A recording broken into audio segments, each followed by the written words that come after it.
অন্তর্বর্তী সরকার ক্ষমতা গ্রহণের পর গেল ৮ মাসে দেশের পুঁজিবাজার হারিয়েছে প্রায় ৯০,০০০ কোটি টাকা। সূচক হারিয়েছে ১,১০০ পয়েন্ট।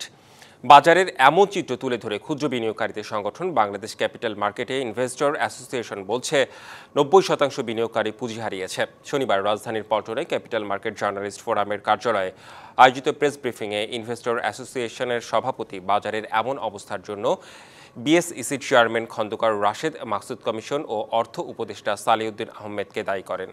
ক্ষুদ্র বিনিয়োগকারীদের সংগঠনটি জানায় ৩৩ লাখ বিনিয়োগকারীর মনের ভাষা বোঝেনি এই সরকার।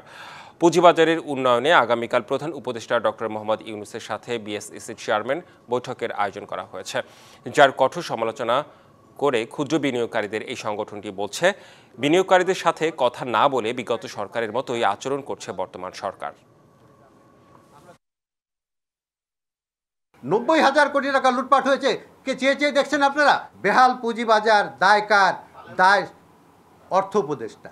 এই অর্থ উপদেষ্টাকে যদি অপসারণ করা না হয়, এই যদি রাশেদ মাকসুদকে অপসারণ করা না হয়, নব্য ক্যান্সার ডক্টর আনিসুজ্জামান চৌধুরীকে যদি অপসারণ করা না হয়, পুরা কমিশনকে যদি অপসারণ করা না হয়, তাহলে আমি বলবো এর জন্য দায়ী হলো ইউনূস সরকার।